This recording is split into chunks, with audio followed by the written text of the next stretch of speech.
In the quaint town of Maplewood, where the biggest excitement usually revolved around the annual pie-eating contest, the local news had taken an unexpected turn. It all started when the Maplewood Gazette reported that Mrs. Edna Thompson, the town's unofficial historian, had discovered an ancient artifact while digging in her backyard. The artifact turned out to be a rusty old spoon, but Mrs. Thompson insisted it was a relic from the 1800s, claiming it belonged to one of the town's founders. The Gazette ran a headline that read, "Local woman uncovers spoon of historical significance," which led to an impromptu town meeting where residents debated the spoon's rightful place in the town museum. The meeting was filled with passionate arguments. Mr. Jenkins, the town's self-appointed expert on all things historical, stood up to declare, "If we don't honor our past, we might as well be eating our cereal with chopsticks." The crowd erupted in laughter, and a few even nodded in agreement, as if they had just realized the gravity of the situation. Mrs. Thompson, meanwhile, was busy polishing her spoon, declaring it the most significant find since the town's founding. "This spoon," she proclaimed, "is a symbol of our resilience. Look how it has survived the test of time." The townsfolk couldn't help but giggle at the thought of a spoon being a symbol of resilience, as if it had fought valiantly against the perils of the dishwasher. The next day, the Gazette followed up with a tongue-in-cheek editorial titled, "Spoonerism, the Art of Making History Delicious." The article suggested that the town should host an annual spoon festival, complete with spoon races, spoon art competitions, and, of course, a spoon-themed pie-eating contest. Mayor Thompson, who had previously been skeptical of the spoon's significance, suddenly found himself on board with the idea, proclaiming, "If it brings the community together, then why not? Besides, I've always wanted to see who can balance a spoon on their nose the longest." As the Spoon Festival approached, the town buzzed with excitement. Local businesses got in on the action, with the bakery creating a special spoon cake that was, unsurprisingly, shaped like a spoon. The cafe offered spoonfuls of joy smoothies, and even the hardware store started selling decorative spoons. The entire town was swept up in spoon fever. Meanwhile, Mrs. Thompson became the unofficial spoon ambassador, donning a cape made from a tablecloth adorned with spoons, and parading around town, handing out pamphlets about the festival. But the real twist in the story came when the Gazette reported that a rival town, Forksville, had caught wind of Maplewood's Spoon Festival and decided to host their own Fork Festival on the same day. The headline read, "Spoon versus Fork, the battle for culinary supremacy." This ignited a friendly rivalry that had the entire county buzzing. Residents began to take sides, with some declaring their allegiance to spoons and others to forks, as if they were choosing between rival sports teams. The day of the festival arrived, and the town was transformed into a whimsical wonderland of spoon-related activities. Children ran around with spoon hats, while adults engaged in heated debates about the superiority of spoons over forks. The spoon races were a sight to behold, with participants wobbling down the street, balancing spoons filled with jelly beans. Laughter filled the air as one competitor tripped and sent jelly beans flying everywhere, leading to a spontaneous jelly bean fight that had onlookers in stitches. As the day progressed, the rivalry with Forksville escalated. The Fork Festival featured a fork toss competition, where participants hurled forks as far as they could, leading to a few unfortunate incidents involving startled pedestrians. The Gazette reported on the chaos with a headline that read, "Forks Fly as Rival Town Attempts to Outdo Maplewood." The article included a humorous quote from a Forksville resident who claimed, "We may be throwing forks, but at least we're not spooning around." Yes, people. The Spoon Festival culminated in the crowning of the Spoon King and Spoon Queen, who were chosen based on their spoon-themed costumes and their ability to recite spoon-related poetry. The winners, a delightful elderly couple named Harold and Mabel, took the stage dressed in matching spoon costumes, complete with glittering sequins. As they recited their original poem, Ode to the Spoon, The crowd erupted in applause, and even a few Forksville residents couldn't help but join in the merriment. In the aftermath of the festival, the Gazette published a follow-up article titled, "Spoon Festival, a Resounding Success, Forksville Left Forking Around." The article celebrated the community spirit that the event had fostered, while also poking fun at the rival town's attempts to compete.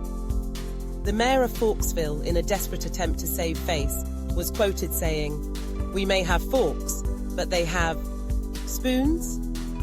The quote became an instant meme, with residents of Maplewood sharing it online, accompanied by images of their own spoon-themed festivities. As the weeks went by, the Spoon Festival became a beloved annual tradition, drawing visitors from neighboring towns. The Gazette even reported that the festival had sparked a spoon renaissance, with local artists creating spoon sculptures and musicians composing spoon-themed songs. One particularly catchy tune, "Spoonful of Sunshine," became a local hit, played at every community gathering.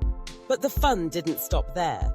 Inspired by the success of the Spoon Festival, Maplewood decided to embrace its quirky charm and host a series of themed festivals throughout the year. The next event was the Cup Festival, where residents showcased their favorite cups, mugs, and chalices. The highlight of the festival was a cup stacking championship, where participants raced to stack cups as high as possible without toppling them over. The competition was fierce, with one participant famously declaring, "I'm not here to make friends, I'm here to make cups fly." The Cup Festival was followed by the Plate Palooza, where residents displayed their finest plates, from vintage china to quirky designs. The highlight of this festival was the plate toss, where participants tried to toss plates, made of plastic of course, into designated targets, all while wearing blindfolds. The event quickly turned into a hilarious spectacle as participants stumbled around, throwing plates with wild abandon while the crowd roared with laughter. As the seasons changed, so did the themes of the festivals. The Bowl Bonanza celebrated all things bowl-related, featuring a bowl rolling race, where participants rolled bowling balls down a makeshift lane. The Glass Gala showcased unique glassware, complete with a glass-blowing demonstration that left spectators in awe, though a few were left questioning if they should really trust someone blowing into glass. Through it all, the Maplewood Gazette remained the town's comedic backbone, chronicling the absurdity of each festival. The editor often penned witty headlines like "Cup Chaos, a festival of epic proportions," and "Plate-tastrophe, when tossing plates goes wrong." The Gazette became a source of pride for the community, with residents eagerly awaiting each issue to see how their shenanigans would be immortalized in print. Eventually, the town's reputation for quirky festivals spread beyond its borders, attracting tourists from far and wide. Maplewood became known as the festival capital of the county, and locals embraced their newfound fame. The Gazette even launched a Festival of the Month feature, encouraging residents to submit their ideas for future celebrations. One particularly ambitious resident suggested a utensil Olympics, where teams would compete in various utensil-related challenges. The idea was met with enthusiasm, and soon Maplewood was abuzz with preparations for the inaugural Utensil Olympics. Events included spoon javelin, fork fencing, and knife relay races, each more ridiculous than the last. The town's motto became, "Why take life seriously when you can take your utensils seriously?" As the Utensil Olympics approached, the Gazette ran a series of humorous articles profiling the competitors, each with their own unique training regimens. One athlete, known as the Forkinator, claimed to have trained by tossing forks into a lake, while another, Spoonzilla, practiced spoon balancing on her nose. The town was alive with excitement, and the local businesses once again jumped on board, creating themed merchandise like Team Spoon and Team Fork t-shirts. On the day of the Olympics, the town square was transformed into a vibrant arena, complete with colorful banners and cheering crowds. The events were filled with laughter and unexpected twists, as competitors stumbled, dropped utensils, and engaged in friendly banter. The highlight of the day was the Grand Utensil Relay, where teams raced to complete a series of challenges, culminating in a dramatic finish that had everyone on the edge of their seats. In the end, Maplewood emerged victorious, not just in the competitions, but in the spirit of community and joy that had blossomed from their quirky celebrations.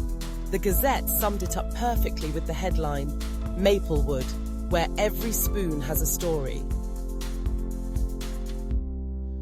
And so Maplewood continued to thrive, its residents forever bonded by their love of laughter, food, and, of course, utensils. The town became a shining example of how humor and creativity could transform even the most mundane aspects of life into something extraordinary. As the seasons changed, so did the festivals. But one thing remained constant: the laughter that echoed through the streets of Maplewood, a testament to the power of community and the joy of embracing the absurd.